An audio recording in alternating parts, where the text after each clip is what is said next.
Hello, everyone. Welcome to another episode of Bolt Breakdowns here on the Guilty as Charged podcast YouTube channel. My name is Alex, as always, and we are here with Stay Hot's Theo Ash, interviewer at the Super Bowl, many other things that he does on TikTok.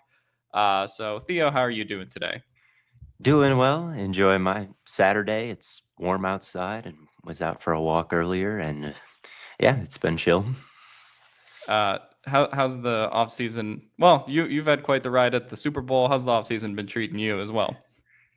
It's been good. It's been I'm already bored of it though. I would like a game to happen or some other thing, but scouting is fun too and I've been just kind of clipping through the front seven prospects so far, the front four prospects really. I haven't done off-ball linebackers yet and it's a pretty decent crop of talent there this year, so I've been enjoying watching those guys. Yeah. Any prospects that like have immediately jumped out to you kind of recently? Uh, I don't think I'm too out of line with consensus in general. I don't know how to pronounce his last name exactly. It's like Piggies out of Ole Miss. That guy, number like That's a name I have not heard. JJP. I thought it was pronounced Pigs, and then I mentioned it in my Walter Nolan video, and everybody was telling me it's not Pigs, it's like Piggies or something. And he's kind of this fun deep tackle prospect who is like this big nose tackle, right? Just kind of this, round mound run stuffer. But he's also got like a weird amount of bend, which he'll Mm. break out sometimes. He thinks he's Miles Garrett at points. Like I saw him try to do a outside spin move where he like stunted kind of inside and then tried to spin out and went around the tackle and he fell on his face. But I appreciated the effort. He scores a lot of rushing touchdowns. So he's just kind of this weird, funky D tackle prospect who's a good like prototypical nose, but also kind of has a lot more interesting things that you wouldn't expect to his game. So he's probably been my favorite watch so far. He's super fun.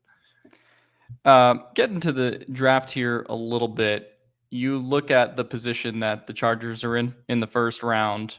They're going to be at pick 22. After that Texans game, after this season, your Quarterback, biggest yeah. yeah, Jackson Dart and Yeah, Jalen Milrow Jackson right Dart. there. Yeah, I've been. And then Green um, Bay next. You'll probably take them from us, and we'll have to take whatever one you don't take.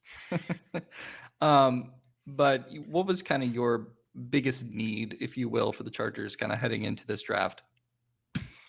I think it would be cool to take a running back, honestly, or an interior offensive lineman or a wide receiver, or really anything on offense besides tackle. Um, Obviously, they were kind of at the bottom of the league in rushing success rate, and I do think that that has a lot to do with like Gus Edwards handling the majority of their Right. touches. I think it would be fun to pair Justin Herbert with somebody who really demands a lot of attention, and Justin Herbert and Greg Roman and Jim Harbaugh would like to lean on that. So if it is a pretty fun running back class, I'm intrigued with that idea. I would like a kind of that height, weight, speed type of receiver that they shot for with Quentin Johnston, but just didn't really work out. I mean, how many deep shots down the sideline did Herbert take, and just they were not completed this season. So really, I think the playoff game showed like as a roster, like their operation just kind of fell flat on its face. So just best player available, I guess. I'm naming all these positions, but whoever's highest graded, they should really take. They could use a lot. Their front four is kind of falling apart this offseason. Secondary obviously could use work. So it's a lot. It's a lot. Yeah, I go back to I guess how confident I was going into that Houston game, and then after the game happened, I was like, okay, so I was kind of betting on the team that had Quentin Johnston and DJ Chark as their two outside receivers. Will Disley starting at tight end, and then you just kind of go down Bradley the list. Bozeman at center, like Yeah, the Bradley corners. Zion and Christian Pipkins. Fulton is the starting corner. Like Yeah, and it, then it's just like, okay, maybe I should have been a little Yeah. less confident about the Texans off, and obviously the Texans The offense defense figured is it out. more solid from top to bottom, I feel like there's not as Mm, many, like, glaring holes as the yeah, offensive side of the ball has, but it could still use more like, who's gonna be the really high-end talent on that defense next year yeah, if Mac leaves, in free agency? Like, so really anything, maybe trade down now that I'm talking about it, and it's like, well, they could use everybody, so maybe try yeah. to I get as saw many I saw a picks as you trade down can. scenario for Omarion Hampton the other day if they didn't want to take like or Genty was gone by 22 and you want to get extra picks and like do that, then like kind of wouldn't Yeah, hate that kind of maneuver down the board if they wanted to do that. But like you said, I think with Khalil kind of in the air, the biggest question on defense to me is that and how do you address the edge room? yeah, Because like if you're bringing Mac back, I think Mac is still like a really dominant run defender, but his pass rush production did come down from 2023. And then Joey on the other side is just kind of like, he can, when he's healthy, he's great, but, he's been battling injuries for the last number of years and he's just clearly not that level of player when he's battling injuries. And he, if you look at over the cap, has a $36 million cap hit.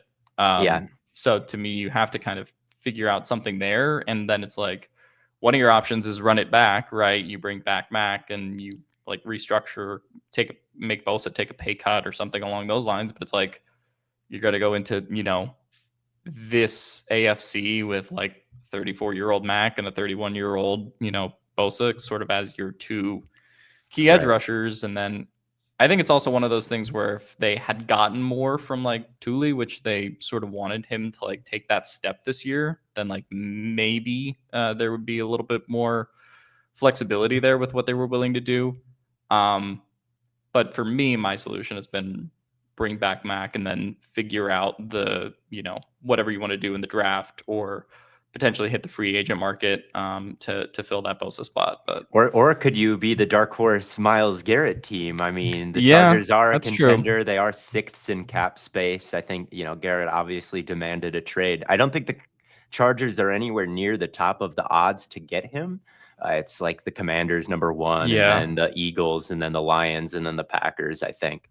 Um, as far as I can tell. But like, why not the Chargers? Why not throw your Yeah. hat in the ring if you've got, Herbert, and you need edge, and you got all this cap space, so you could sign him to a big extension if that's what he wanted. I have no idea if cap space even matters with him, but yeah, I think there's a lot of different avenues they could go down. Yeah. To me, the Miles Garrett thing, I think it's going to be Commanders and Eagles fighting for him if he's traded, which I still like have my doubts about that because like if you're trying to win in Cleveland and those jobs are on the hot seat, then like I kind of think they push the Garrett thing to next year if he's got 2 years left on his deal. But if he really wants to cause a problem, then he can cause a problem there and still demand out. Do you Yeah, think he gets traded this year? I think he should, man. I think like the Browns are so bad. They have the second overall pick in the draft. Like their offense is just a total mess. They missed on the Deshaun Watson deal so badly, and I just think that this is the price you got to pay. Mm, Down the line is guys like Garrett, who are 29 years old and want to get a ring, are gonna. I think he's gonna cause a problem, and I know that they are in win now mode because of Watson, but like, how can they win with that quarterback situation? Like, what can they do? So I think it would be better to trade Garrett while he still has this much value. I mean, once he's north of 30, it won't be the same probably. So I think I would want to move him now and just press the reset button. But obviously, you're right that the GM has to act for this year, and he won't survive another 2 and right. 15 seasons. So maybe not. I guess from a if it wasn't for that, and you could just manage the Browns with unlimited time, I think the right move would be to trade him. But that's just not the Yeah. circumstances we're dealing with. Yeah, they also can do the patented like GM on the hot seat move where it's like, oh, we take a quarterback, so therefore you can't fire us now till we see what he has. And that Exactly. was that kind of reminds me of like 2020 Telesco, where he got a couple more years, it felt like, because he kind of nailed the Herbert thing. So speaking of Herbert, You made a great video on TikTok where you basically kind of went through his interceptions. I'm sorry to the viewers at home that I'm making you sit through this, but I thought it was a good video nonetheless, where you just sort of broke down each one of his interceptions as to whether they were his fault or not his fault. So, as one of the Herbert defenders, I would say, amongst everybody in media, did your perception of Herbert, kind of change through this game, or are you still, pretty in the tank for Herbert? I'm pretty in the tank for him. I think any single game would be hard to change my opinion on a player. I think, in an NBA circumstance or in an NHL circumstance, I'm sure like players have bad games, like star players have bad games. Jason Tatum for the Celtics has had disastrous playoff games, and he gets the chance to just kind of come in the next game of the series and like kind of rebound, and it all kind of balances out over the course of a series. And with these NFL quarterbacks, they just don't get that chance. And I think with Herbert, when you look at these picks, like this one, for example, like this is 100% egged on by the play call, right? Like you get this flood concept Right. and nothing's really front side. And you've got this great, not a great opportunity, obviously, but you've got this opportunity to like wind back across your body and throw a one-on-one. And like, it's Herbert, right? He's gonna do that. And what happens at the catch point happens at the catch point. So it's like, does that mean he's a terrible quarterback because he tried to hit the big play on a play that's kind of designed? Like, I don't think so. And with this one, like, it's just little things. Like this one even goes through Ladd's hands a little bit, right? And if it bounced up off of his hands and sailed out of bounds, would anybody care about this play? Like, Right. no. But unfortunately, it kind of ricochets into somebody else's hands. So it's just all these little moments where like they happen in a playoff game against a really good defense. And I do think like some of the flaws of Herbert, I am probably more cognizant of now, like throwing bullets all the time, perhaps a bit hard to catch. He probably could stand to throw with more touch at times. And I think I'm more cognizant of that now, and we'll be watching for it going forward. But like, who are you putting above him? Like a Right. lot of guys had bad playoff games, like I think Hurts had some bad playoff games, and his team won some of those games, and some of his other games were great. So, like, I don't know. It's hard for me to change my opinions on quarterbacks really ever. It would take kind of at least a half a season of sustained play in one way or another to really like make me think, well, maybe there is something wrong. And I think overall, I thought Herbert had a great season and took care of the football fantastic for the most part. And just, yeah, I was liking the way he was playing all year. I think without him, the Chargers wouldn't have sniffed the playoffs in the first place. And I think, Right. yeah, it didn't really change my opinion much. I was disappointed, obviously. It wasn't a good game, but like going forward, does it really change who I'd rather have? I don't really think so. Yeah, and I think you kind of hit the nail on the head where it's just like, there's these one-off simulation games where you don't get that chance to bounce back from them for sure. And for me, I think, like you said, the play calling was one thing, and then I think just the weaknesses of the personnel are another thing, right? Where it's like Herbert's going to throw the deep ball, but he's throwing the deep ball to somebody who doesn't go up for contested catches that often in Quentin Johnson, and someone who doesn't have that ability versus, if it's somebody else who's challenging Stingley on that play, does that ball have a better chance to be caught? So there's stuff like that, I think, as well. Even Will Disley, who gets a lot of shit from the fan base regarding, drops, and he had a couple in that game. But Hmm. Will Disley is also somebody who was brought in to be kind of the C gap blocker, tight end two guy. He wasn't supposed to be in that tight end one role. They wanted more from Hayden Hurst, who they signed and didn't get it. So I think there's, flaws in their offense like that too, that I think also contribute to Herbert not being able to kind of put on the cape in those moments and just sort of elevate everyone else around him.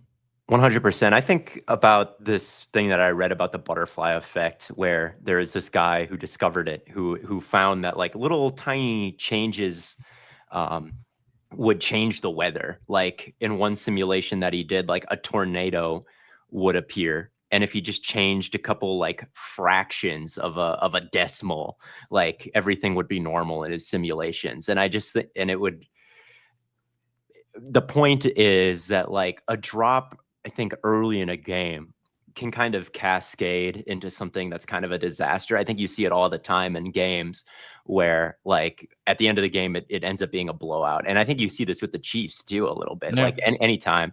And then you just think like, what if that one thing went right early in the game? Like it would be a different situation. You'd have points on the board. Like it would just be a completely different game. You'd run it. You like the play calling just wouldn't be the same at all if any individual play goes differently. It affects how the entire rest of the game goes. And that's not to excuse anything that like some of the bad picks Herbert threw. Again, I think I gave most of them threes in that video, but like drops from skill position players, and there were a lot of them early, like 100% make it more difficult for a quarterback to just have a good game in general. And there's just been too much of that from this Chargers offense over the course of his time there, I think. And yeah, I just, again, not to absolve Herbert of any blame. He had a bad game, but everyone on the offense had a bad game. Like I said earlier, it was just a complete failure of an offensive operation. And it's just hard to have good statistics as any offensive player when that happens. Getting into fixing the offense and maybe fixing the defense a little bit. Heading into this free agency period here, it's combine week, so we'll probably hear some, little news bites and stuff that comes out. You look at this Chargers team, and who are maybe a couple free agents that come to mind as far as, oh, they should be in on that guy? Maybe someone like Will Hernandez from Arizona, like a good solid guard like that could be worth getting. Ben Bredelston from Tampa Bay, I thought had a good season and upped his price. He was a 1-year rental from New York. Maybe he was like the weak link on that offensive line, maybe, but it was such a good offensive line in general in Tampa Bay, and they ran the ball so well that I think, even Bredelston, upped his price a lot. And I think somebody like that to beef up the interior at probably a bit of a discount because they're guards and they're not huge names could do wonders for an offense that really wants to keep the ball on the ground and wants to work play action off of it. I think one of those two guards definitely would be attractive for me if I was a Chargers front office guy. And, they've been linked to a bunch of receivers. That's, I think going to be kind of the narrative of the offseason. Jeremy Fowler linked them to a DK Metcalf trade. Davante Adams supposedly has interest in coming back to California. And we'll see, what remains to be seen with T. Higgins, whether the Bengals end up officially franchise tagging him. But you look at wide receiver and this room, and your approach is what? I would try. Davante is very intriguing to me over someone like DK, even though DK is younger, just because there needs to be a rhythm in this offense. I feel like the Chargers were the best play action passing team in the league in the regular season. Like Herbert was so good at taking these big shots down the field with more time for the routes to develop because of the play fake. They had more explosive plays than anybody in that aspect, but it feels like they wouldn't be able to just kind of West Coast dink and dunk their way down the field without something going wrong, a drop happening, right, or something like that. So I think someone reliable like Adams, somebody who can just like has a great release package, reliable hands, someone that they can kind of get that quick game out to would be the type of player I'd be looking for, because they've got the ability, because of Herbert's arm and just because of the scheme of their offense, to go downfield even now. And they could be better in that regard, but certainly. But, the results are there. What they don't have is just that person you can go back to over and over and over again, and they just won't make a mistake, it feels like. Ladd is that a little bit, but they could Right. use more. Yeah, and I think they also just need somebody to also get people off of Ladd because there are True. points in that Texans game where it's just 2 or 3 Texans are hovering around Ladd just because they're Why not not scared of call man and take your safety and just put him on Ladd, right? right. Because they're just hovering around him because you're not scared of QJ or Chark or the remains of Chark or what those guys are going to do out there. And so I think the ideal thing is get, Davante, get one of these guys that still has some good years left. And Davante, I think the perception of Davante is just because of how much of a disaster like the Jets were, is that like he's not that guy. He's old, but like he had like still separates at like a pretty high level, and also had like the largest. I think he had the biggest yards after catch season per reception of his career, which at that age is like kind of crazy to do. Also, 1,000 yard season with Aaron Rodgers and Minshew and Aiden O'Connell, And throwing in missing the 3 games. ball.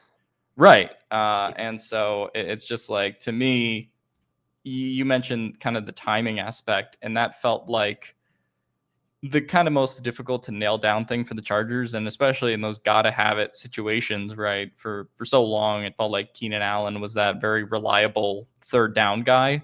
And I just, other than like Ladd bailing them out sometimes, they never really had that guy that you just go to over and over again, like you said. And I think from a timing standpoint, Davante obviously is an upgrade over what they have, but more so than just like the big prototypical X receiver on the outside. I think has a lot of that touch and finesse and can build that relationship with Herbert pretty quickly.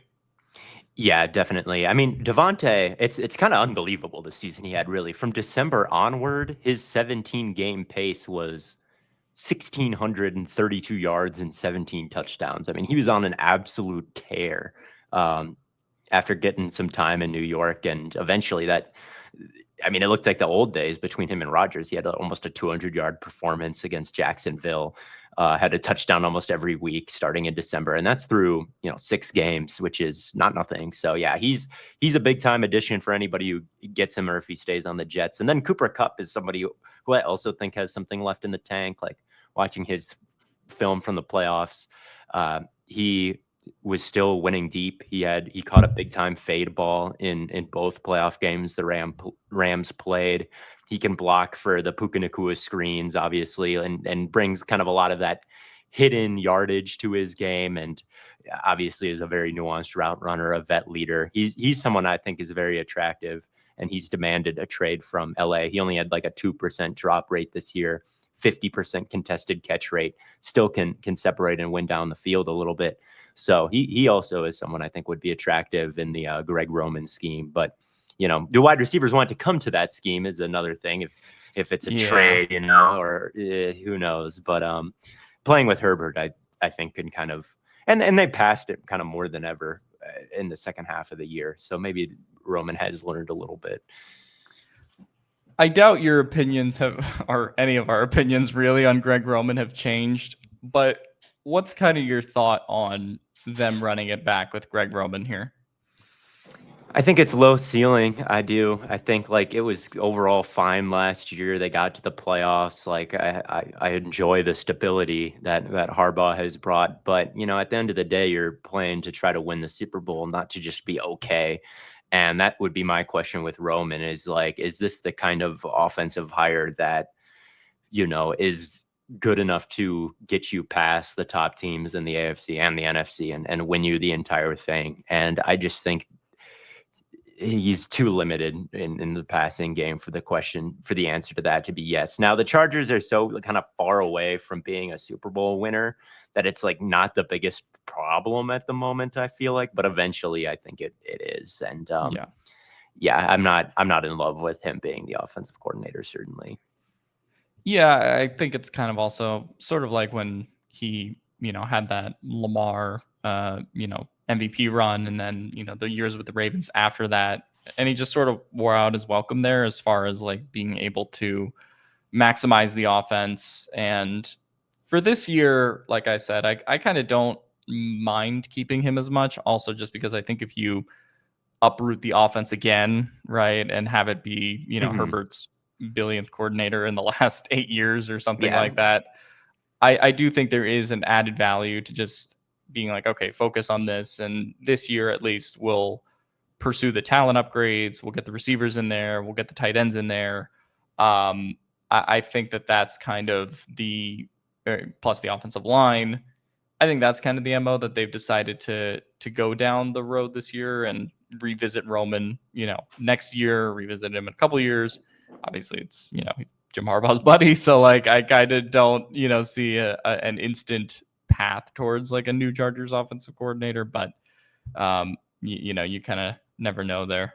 Yeah, definitely. And it's not like it was any kind of disaster this year. I mean, would Cowboys fans tell you that you could win a Super Bowl with Kellen Moore as your OC a few years ago? Like, no. Right. If you can get the talent, like the coach can do his job for the most part. And I think Roman did do you like I said, it wasn't a disaster. The Chargers offense did, it stayed on the rails at least. So it's not like it was a fireable season anyway. So yeah, I don't think at least. Kellen Moore is like a good example. He was here in 2023, and Corey Linsley goes down, and the whole offense just kind of comes to like a screeching halt for the most part. Plus, some of the other things that they had going on. He gets the opportunity, with the Eagles after that, and takes it and kind of runs with it. Obviously, as we saw this year. So, and he gets to reunite with Brandon Staley in New Orleans, which as well as Doug Nussmeier, who's coming over. So that's like a Chargers reunion you have there in New Orleans. Yeah, it is. All right. Well, Theo, I'll get you out on this early, based off of what you think they do in the offseason, early kind of record prediction of where you think this Chargers team can go next year. Oh, it's tough to say. I think Herbert gives them a pretty high floor, though. They've been, at least knocking on the door of the playoffs pretty much every year he's been the starter. And I do think that the Joe Alt pick hit, and I do think that having those two bookend tackles was kind of the slow play. And now this year will probably be about adding more, speed and weapons. So we'll say that they can kind of stay in this. I don't know if they dethrone the Chiefs in the division or anything, but I do think they can stay in the wild card hunt and be more competitive in the playoff game next year, hopefully. And I'll say, like, I'm thinking about a 10-win team, 11-win team, something like that. I would hope, but we'll see. I think it's kind of they have a harder schedule next year, but there should be more talent. So I think it kind of evens out to being in that 10 to 12 win range, like depending on where things kind of fall for them. Yeah, Harbaugh and Herbert, it's just so tough to look at those two with, like, they've never really failed, it feels like. And so they have the floor. I'm not like, oh, they'll win 5, they'll fall out, they'll lose Mac. It just seems like a safe bet that they'll be okay. Right. All right. Well, that'll do it for us today, everyone. See you guys next time. And as always, bolt up.